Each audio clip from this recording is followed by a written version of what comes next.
Been a while since we've reviewed Jamie Oliver without Uncle Roger. Well, today, let's see Jamie make some Tex-Mex chicken. I have a feeling that this isn't going to be authentic. Now, let's get started. Hi guys, hope you're well. So I'm going to show you how to make the most delicious tray-baked chicken. This is a super simple recipe that I've pulled together for Tesco. First of all, I grew up in the Southwest, so I love Southwestern cuisine. I love Mexican cuisine. I know what Tex-Mex is like. And I don't see any chilies. I mean, Jamie has some smoked paprika, but that's not the same thing as actually having some hatch chilies or any other type of chilies that you can get your hands on besides paprika. Red wine vinegar. Normally we use like lime. Whole wheat tortillas. Oh, bloody hell. Just get some corn tortillas. 100% whole wheat tortillas have a really like whole wheat flavor to them, and it throws the recipe off. All right, well, I know this feeling as well. I can't get sour cream over here in Europe, so I have to use Greek yogurt as well, which is a good substitute if you can't get sour cream.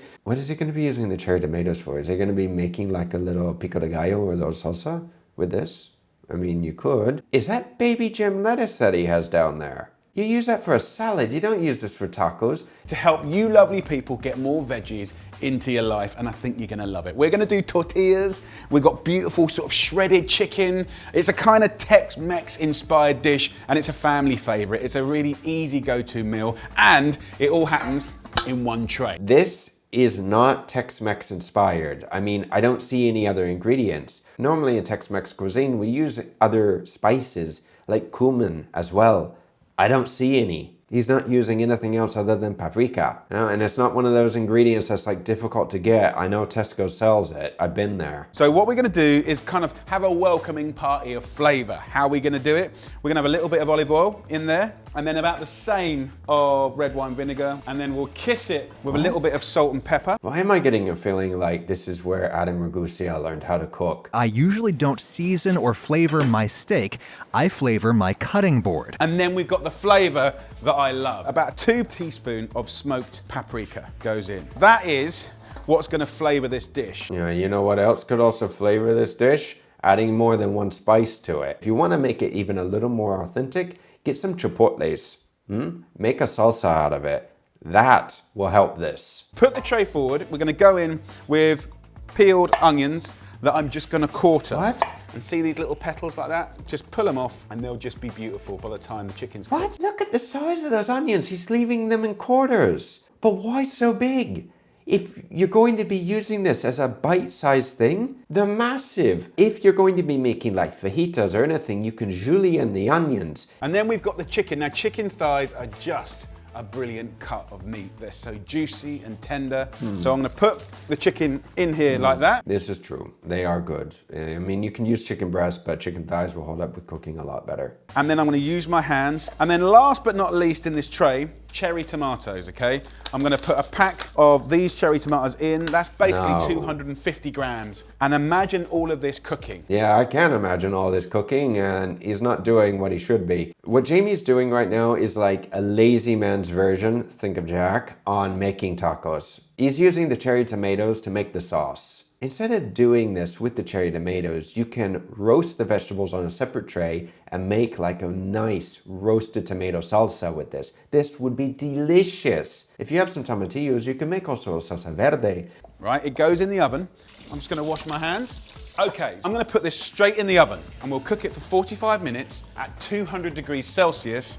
Now let's just talk about tortillas. A really good swap that is more delicious and definitely much more nutritious is to go from the white tortilla to the wholemeal tortilla. First of all, a lot more delicious is highly subjective because me personally, I do not like the flavor of whole wheat with my tacos. When you buy whole wheat tortillas, not every place that you buy them is going to have just a few ingredients. They're going to be adding like a foot-long list of ingredients to them. If you try to get tortillas that don't have like a foot-long list of ingredients, or you make it yourself, it's healthier for you. 2 or 3 times more fiber, but also more flavor. So I'll show you how to prep the tortillas a little bit later. But first up, what I want to do is show you a technique of cooking the beautiful sweet corn. Well, this will be interesting. Let's see what he's going to do. So you can do these on a barbecue, lovely, and you'll get that smokiness. But another way to kind of get a similar char is to go into a pan, dry, and just char it and turn it around. Wait. Jamie's just going to like dry sear these?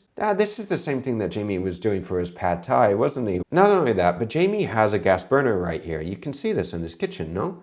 If he would wrap the corn in foil, cook the corn, and then after they're finished, maybe char them a little bit over an open flame, you would get more flavor, it won't smell like gas, and you have more control on how much you burn them. So we're gonna cook this for like 10, 12 minutes on a medium-high heat. You can see that charring that you get. Really nice, just keep rotating that corn. And once it's all charred up like that, it's gonna be amazing.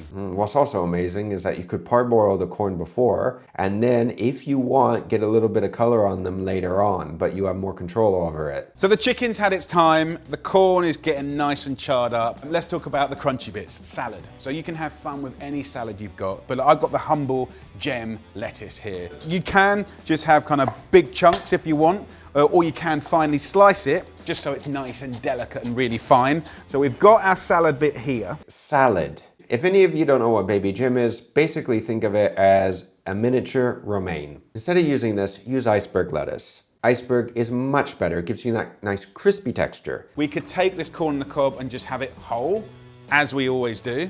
Or you can take it whole and just half it. Be careful though, cut it in half. But what my ones love is when you take it off of the corn and you just put it on the fat bit like that. Take a knife, don't put pressure on it, and just run it gently down the corn like that. And you can see how hot and steamy that is. So look, that'll go over there.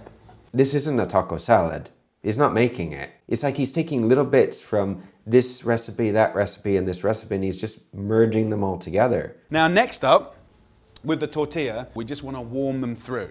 Literally on one side, actually. Warm them through on one side? You warm the tortilla on both sides. Also, since Jamie has a gas burner, you don't need to stick it in a pan. You can stick it directly on the gas burner. Get yourself a nice little clean tea towel and just place it here like that. I don't want to get them crispy, I just want to reheat them. So 2 at a time. Every time you put the tortillas in, just wrap them up like this, okay?